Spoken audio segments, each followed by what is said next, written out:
Nein, ich sitze mal gekommen, schwer. In alle Familie gekommen sitzen du. Das ist eine Sache, dass ich damit gekommen wie ich bin. Ich habe noch Tulle zu. Was? Hat die Mikrofon? No. Wo ist das ein anderer? No, bring it. The Tulle zu asked me to come and speak by the Colonel there. I forgot to mention that there's a Choshev Mesiba, and I'm not the right person for speaking here. But since I'm here, I'll tell you what I tried this Chanukah a little bit to work on. So if Meister the Machshava-Tchila, the Heilige Rishon, it says, and so is Chanukah, what big tzaddikim cannot boil. They cannot produce with their tefillas the Yeshuas of size on Rosh Hashanah, Yom Kippur, Hoshana Rabbah. Even a Pashut Yid can do so on Zois Chanukah. The obvious ingredient is emunah, that he has to believe, that he has to have emunah's chachamim.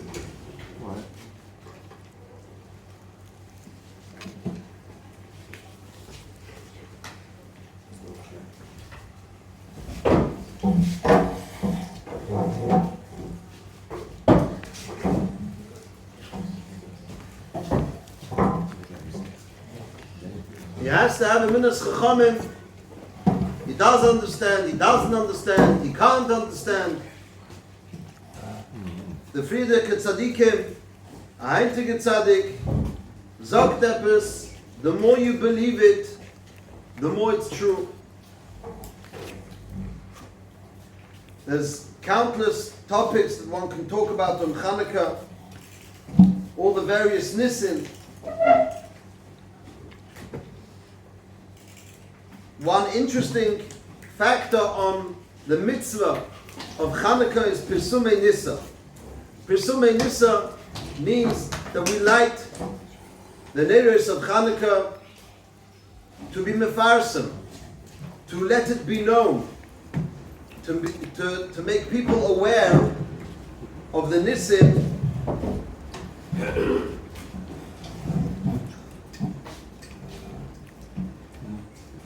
of Chanukah.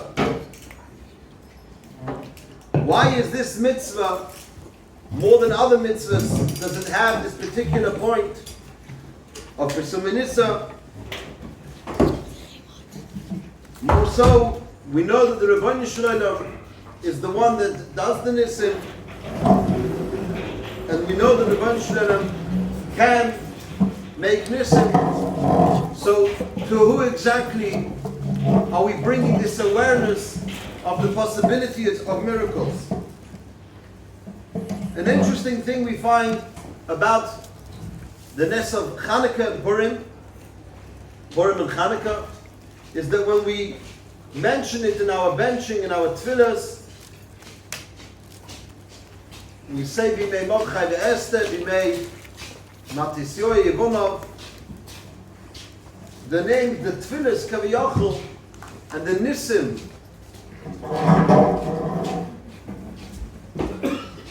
in which we mention during our tefillas, we mention with a direct connection to people. Why is it not so by Yitzis Mitzrayim?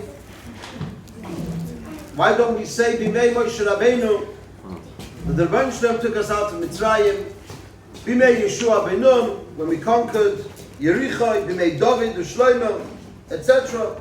It's specifically by these nisim that we say Bimei Mordechai ve'Esther, and we mention the Chashmonoim. The Nes of Yitzis Mitzrayim, contrary to other nisim that happened and took place throughout the Yiddish history, was the Matorah, the point of Yitzis Mitzrayim was to show the world the Ahava and the Chibah that the Kodesh Baruch Hu has for Klal Yisrael. Kodesh Baruch Hu, God wanted to show how beloved His nation is to Him. And He did so as we say over in Agoda, Ani v'lo malach, I did it, says the Rebbeinu Shalom, without a malach, without an angel. Ani v'lo sorof, which is a higher type of angel. Ani v'lo acher. The Rebbeinu Shalom says, I carried it out by myself. And when something is important to you, you do it yourself. These Nisim were brought about without the Jewish nation doing anything to trigger this chain of events. However, by Chanukah and Purim, where we know Chazal ask Esther min HaTorah minayin, where's the remez of Esther min HaTorah? And when the Chazal says the pasuk of Anochi Aster Panim, by Purim and Chanukah, on the contrary, not only was the Rebbeinu Shalom not revealing himself to the world and revealing his love to Klal Yisrael, on the contrary, he was very much hiding it from the world and hiding it from his children. And it was only because of the Mesiris Nefesh, Pshuto Kemashmoi, to the very meaning of its word. They were ready to die for the sake of the Jewish nation, that this flickered a fire in Shemayim, a Hisoirus in Shemayim, which then led to the Nes of Purim and Chanukah. It was this Mesiris Nefesh which pulled the Rebbeinu Shalom from out behind the double covering. It revealed to us that the Rebbeinu Shalom is always there for us. When we light the menorah, we're lighting up the darkness. When people find themselves in the dark, they feel lost, they feel lonely. A number of years ago, before the light used to be on consistently 24 hours in the building where I lived, Friday night we would come in the winter and it would be, the stairwell would be completely dark. And I told my son one week, I said, this darkness can teach us a very powerful lesson in Emunah. It's dark, you can't see where you're going, you don't know what the next step is. But if you hold on to the side, if you hold on, you'll reach the top. You don't need to know where you're going.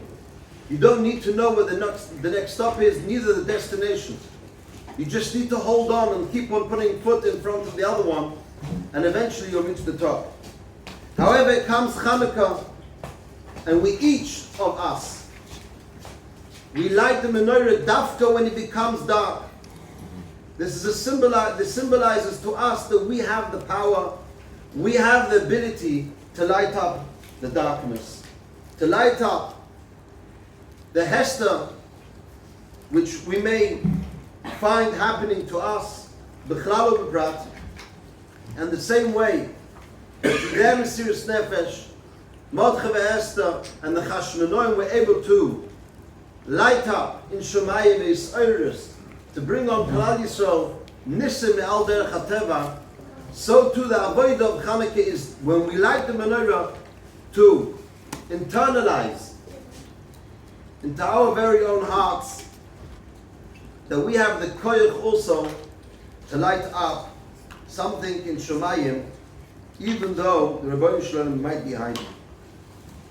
And the truth is, we know that the Ramah says in the times where it would be a danger to light the menorah by the window, then there's the mitzvah to light it on the table. And you merkayim pirsum nisa with that too.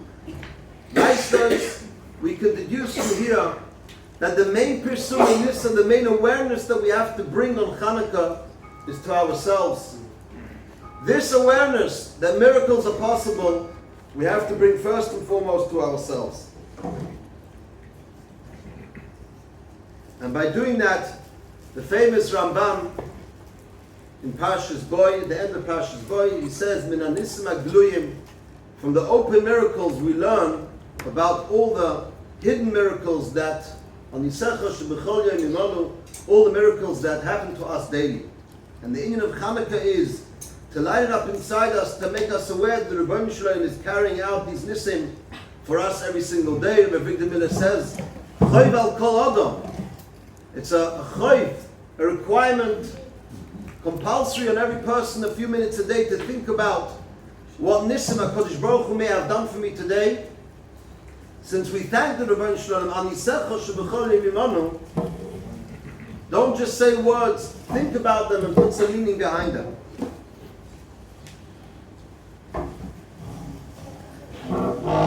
If we have to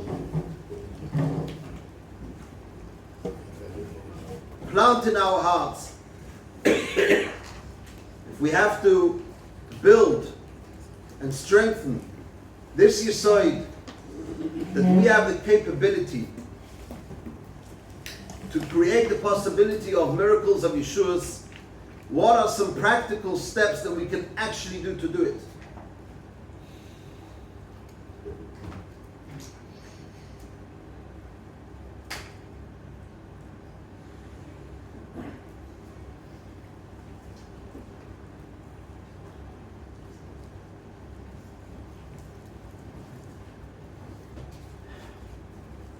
The Inyan of Chanukah and Purim, it says that the last two mitzvahs the Rabbanah.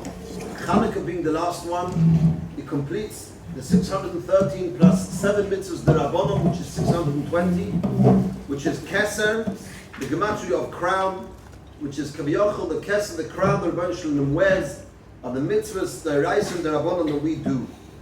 The very last one is Chanukah, which Chanukah is lighting up, is bringing lightness into the darkness. Chazal foresaw that there would be 2,000 years of galus, and we'd need strength to overcome century after century of redifas, of pogroms, of holocausts, etc. On Purim, as we said already, it was chosum, it was sealed in the Rebbeinu Shalom's seal that there was nothing to do, and yet Mordechai and Esther with the Mesiras Nefesh, they managed to undo this, and they managed to bring salvation. Emunah and B'tochen go hand in hand. However, B'tochen is something that comes after Emunah. You can have Emunah without B'tochen, you cannot have B'tochen without Emunah. B'tochen priyo Emunah. Emunah is having faith, and B'tochen is up in the air. A number of different shittas. But how do we work on our B'tochen? How do we strengthen our B'tochen? First of all, we have to know the strength of B'tochen. It's written in Chassidus Svarim that when Tefillah cannot have any more an effect, there's still one power that can, and that is the koich ha-bitochen. Ki gadol koich ha-bitochen lehamshich Yeshua afilu lemala min hateva.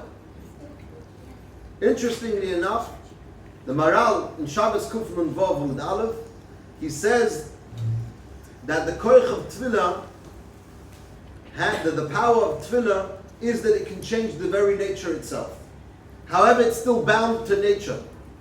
Being an intrinsic part of the nature, it's part of the Teva, the Rebbeinu Shalom created as part of the Teva, that Tefillah can change the Teva, but still bound to the Teva.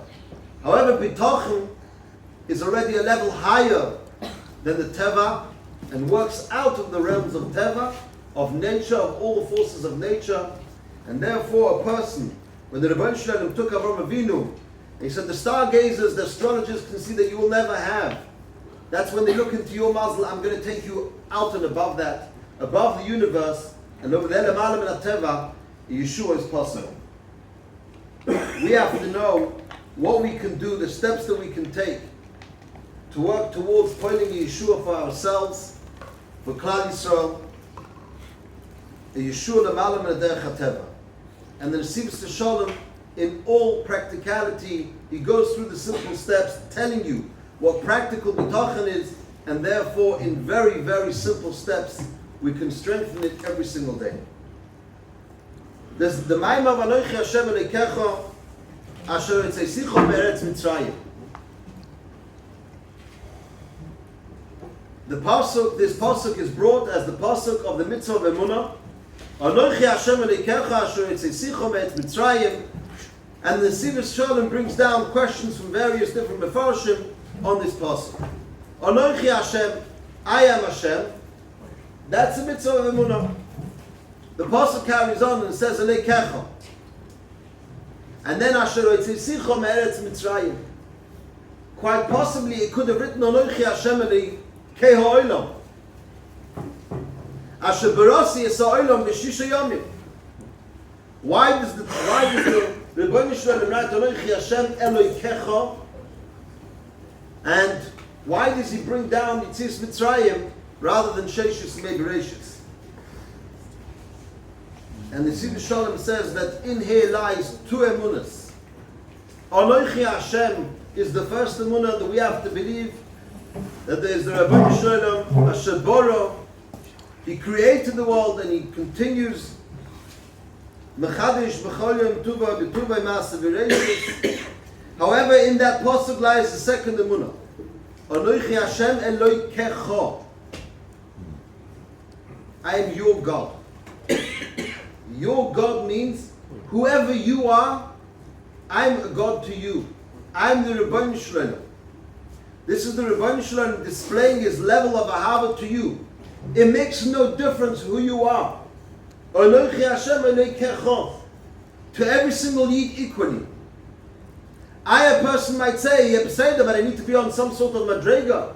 I need to be on some sort of level to have the merit of the Rebbeinu Shalom being in contact with me and having a connection with me. The Rebbeinu Shalom says, don't make that mistake. Because when I took Klal Yisrael and I proved this to them, they were coming out of Mem Tes Sharet Tuma. They had zero in the knapsack. They were carrying nothing but a little bit of emunah that they salvaged from their forefathers. So when you go and you think, Anochi Hashem says, there is a Rebbeinu Shalom to the world, and then you go, yes, maybe he's even has a connection to me, he's a Lekecha, and then you tell yourself, what am I worth? Says the pasuk, you don't need to be worth anything. It's a hava she'enu tuluya b'davar. It is a love that is not dependent on anything. And the proof is that I took you out of Mitzrayim, you in the Mem Tes Sharet Tuma, a level that we've never returned to since then.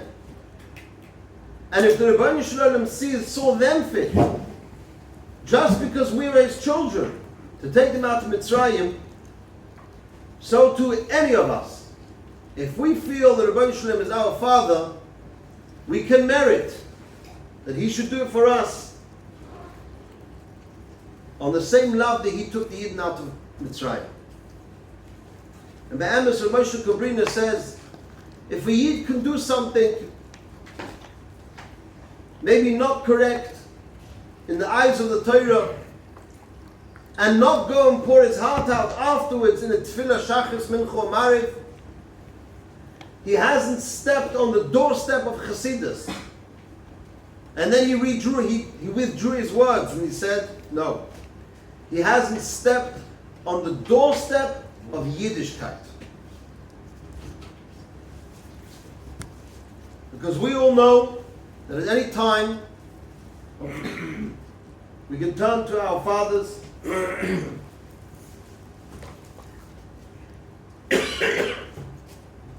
as long as we feel that child within us, and we feel that connection to our parent, we have no problem turning to our parent and asking for help and saying, because I'm your child. And it's the same thing. This is a bitachon. This is the definition of the bitachon that the Sivus Shalom brings down. Rebbeinu Shalom, I believe in you that I am your child. And the level of ahava that you have towards me is infinite. It's never ending. It's limitless, and I cannot understand it. But I know it's there. And therefore, Rebbeinu Shalom, without being worth a thing, I ask you for whatever I need. And I'm 100% certain, as my Father who is capable of anything, you will deliver to me simply because you love me for who I am.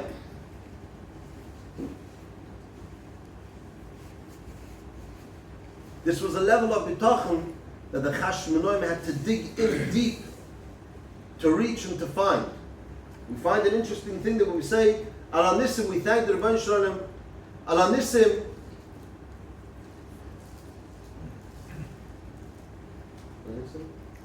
Val Perkon, Val Gviros, Val Chios, Val Niflois, Val Milchamos. We thank the Rebbeinu Shalom for salvations, and we also thank the Rebbeinu Shalom for the war. Why do we thank the Rebbeinu Shalom for the war? Who likes war? You like to win the war. You like the victory, not the war. But the Chashmonaim understood that level of bitachon to strengthen ourselves in this way wouldn't have been possible without the war. We wouldn't have grown if we hadn't had to go through this difficulty. We wouldn't have grown closer to you, Hashem, if we didn't go through this difficulty. And therefore we thank you. Hopefully we thank you the Rebbeinu Shalom already after the difficulty. But we thank the Rebbeinu Shalom also for the difficulty because it enabled us to go closer. Just to finish off, because it's so important. The Medrash in last week's parasha brings down, Vahi Beis Ahi, it says that Vayered Yehuda me'es Echov, Yehuda went down. And the Mepharshim say the Yerida was Yerida Migdula, he went down from his Malchus. The brothers told him, you didn't advise us correctly as you should have, you didn't treat your Malchus as you should have, and therefore they took him down from his Gedula. Says the Medrash, Reb Shmuel ben Nachman Posach, Ki anochi yodati es hamachshavos, I know the machshavos. The Shvatim were all busy regretting the mechira of Yosef. Yosef himself was osuk b'sak v'tanisoi. He was fasting and in a sackcloth. Reuven was also, Yaakov was also, and Yehuda was busy trying to take his mind off his Yerida by finding a wife. Everybody was broken over here. All of them.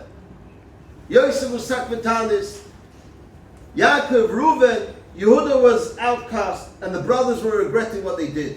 What was the Rebbeinu Shalom busy doing? והקדוש ברוך הוא היה עוסק באירי של משיח ויהי באס ההיא וירד יהודה. In Perek Shira, it says, Chito mohi oimeres, she'amalois mimamakim krosicha. We know that Am Yisrael is doime to a chito. The chito, what happens is you put the kernel in the ground. You push it deep down. You plow it again and again till it goes deep into the ground. It starts to disintegrate. It falls to pieces. There's almost nothing left of it. And then it starts to sprout. Klal Yisrael, they go through tremendous hardships and they get broken, they get crushed, they get trod on like the seed of the wheat, and until they almost disappear. And it's at that breaking point, at that shvira, that the tzmicha of the Yeshua, the sprouting of the salvation happens. And we see clearly in this medrash that when everyone was busy being broken, the Rebbeinu Shalom says, from this broken time, from your brokenness, I'm going to be working with Orishal Mashiach. But if we look even closer at the words of the medrash, it wasn't just stam being broken. It says Yosef was being osik b'sak v'tanisoi. A tanis means you're fasting and you're praying. There's still a glimmer of hope. There's still light to the end of the tunnel, or a good pair of binoculars that can see that far. Yaakov was doing the same thing, and Reuven was doing the same thing. The Yeshua really comes when Yush is right at your doorstep, and you hang on with everything you can. One of the original Rebbes slipped my mind which one, maybe Motch will help me. It says, Vayishano Sholei Shoyes Eshano. If I'm not mistaken, the Heilige Yiddish himself. We say on one of the days of Ishana, Ishana Sholei Shoyes Eshano. What does it mean? Save us from the 3 hours. Which 3 hours? The first one's when your in-laws met you? Right? Which 3 hours? He says the Nisayan of Emunah. 3 hours before Mashiach comes will be so difficult, it will be like trying to climb up a metal wall with your fingernails. And I believe that it doesn't necessarily mean the 3 hours before Mashiach comes, but every person has a 3 hours in his lifetime where he's trying to hang on with everything he has. And we ask the Rebbeinu Shalom, in those times, in those minutes, where I have to hang on to all the emunah and bitachon I can, with all my mind, Shana. So, it's Chanukah, and the last day of Chanukah, but this light that we lit tonight is supposed to take us until the next Yom Tov of Purim. It's supposed to help us grow, it's supposed to strengthen us and everybody around us with this light till the next Yom Tov. And this light is the light of the possibility that through bitachon, through telling the Rebbeinu Shalom, speaking in your own language, the Rebbeinu Shalom, you are my father, and I believe for no other reason other than you love me as your child, that you will do this for me. Should be zocher b'siyat l'shmaya, b'schus the Erev Chanukah, to be zocher, b'korav mamish, Yeshua Shleimo b'meher b'meher. Sensational.